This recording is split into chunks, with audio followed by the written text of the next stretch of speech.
Hey, it's Ray with Sober Without God, and today we're talking about deconversion and unbelief and atheism. And today's topic is hell, religion, and unbelief. And so, if you have religious trauma and one of your triggers is talking about hell, then just go find another video on my channel where I'm not talking about hell. This is the only video where I really talk about hell. But I want to talk about my experience growing up, and I want to talk about my belief that I used to have about hell and what I think about it now. And if you are suffering from religious trauma, you can go to recoveringfromreligion.org and they will be there to help you out. You can text them, you can call them, you can do any number of things, and they'll be there to give you some help. I've been doing some research lately, believe it or not, and I've been looking into some old tracts, Bible tracts, as you would call them. We used to hand out Bible tracts. That was part of my Southern Baptist upbringing when I was a young man. And we used to go to revivals or a crusade.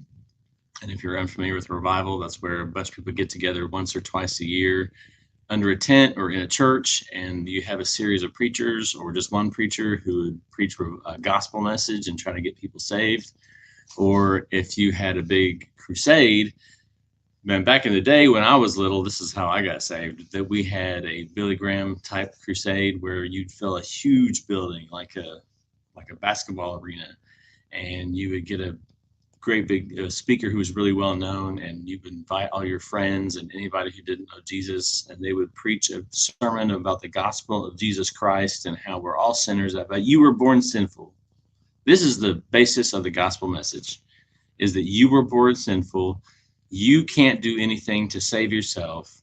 The only person who can do anything to save you is Jesus Christ. And without Jesus, you will go to hell. And in order to have Jesus, you must give yourself freely to him and give him heart, invite him in to save your soul. And if you do that, if you ask him into your heart, he will save you and you will spend eternity with him in heaven. That is the basis of the gospel message. And so you would invite people and you would go to this crusade. And sometimes you would run across a little tract, gospel tract. And I have several types of gospel tracts here. I have some old ones that came from, this is one called 48 Hours in Hell, that you used to find in churches, or you would find it in a hospital.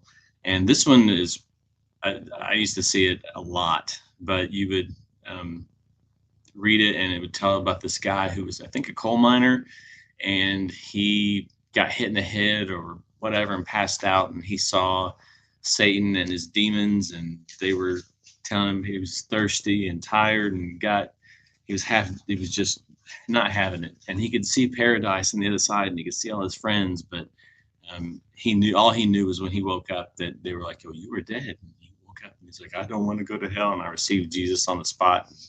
Knew I didn't want to go to hell, but it's the fear of hell that was instilled in, that's the kind of thing that was instilled in me when I was a young, I mean, really young. And if you grew up in any kind of evangelical church, they would tell you, you don't want to go to hell, because that's where they send Satan. That's where Satan's going to go. And that's where Satan is. That's where Satan's going to be.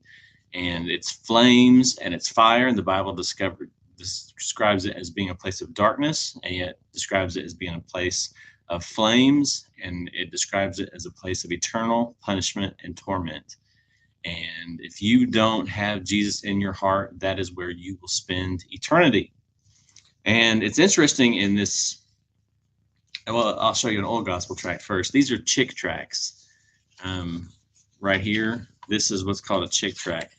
And these were handed out back when, I think in the late 60s, and then they were popular in the 70s and the 80s. And a lot of times you would get them when you would go trick-or-treating. And they have pictures like this in it, where whosoever was not found written in the book of life was cast into the lake of fire. And it has some illustrations that a man named Jack Chick, he drew them, and they were like, it was like reading a little comic book, and it would scare the literal hell out of you if you didn't know Jesus. And here's another one that talks about it. It's the great white throne judgment that's described in the Bible, about how if you weren't saved, you would be cast into the lake of fire if you didn't know God. And those tracts like that, you would be given them, and it would scare you, and you would grow up and you would go to revival and hear about, if you didn't know Jesus, you were going to go to hell. I remember someone who's kind of high up now in Southern Baptist Life. I think he has a church. He's pastor of a mega church, and he described how he got saved when he was 6 or 7 because he heard that hell was a lake of fire, and all he knew is he couldn't swim, so he couldn't make it in the lake of fire. But it's religious trauma. And I noticed that in one of these modern tracks that I saw recently, I picked this one up at the school where I work. All it says now, it doesn't say anything about hell. All the old ones used to. You say we'd be spend eternity in hell, separated from God. This one says sin separates us from God. Ultimately, God's punishment for our sin is that we are separated from God. ... Forever. That doesn't mention hell. We've gotten a little soft on hell. This is from the Southern Baptist. This is produced by Lifeway Kids. We don't want to scare the kids now. Didn't mind scaring the kids when I was a kid. Scared the hell out of me, but don't mind scaring the kids now. But I used to wonder when I was growing up, and then as I got older, like practical things, like other religions have hell, but their versions of hell are different. Now, we were scared of our hell, but we weren't scared of their hell. Well, why not? Well, because their religion wasn't true. And also, I used to wonder, like, where is this hell? Where is the evidence for this hell? Like, where is this hell located? Like, when I was a kid, hell was down below. You don't want to go down to hell. There's no hell below us. So where is this place? And so I asked my parents one time, like, where's heaven? Where's hell? Well, it's in another dimension. I was like, well, what do you mean, outer space? They're like, no, it's just somewhere else. It's away from God. It's not, heaven is where God is. Well, where's God? Well, he's everywhere. Okay, so where's heaven? But it's somewhere where he has a special place for us. Okay, where's hell? It's somewhere different. It's not here. So you can go all day like that with a Christian and never get a straight answer, and find out nothing about hell, find out no facts. And then you'll find out that it's eternal flame and darkness at the same time. Well, okay.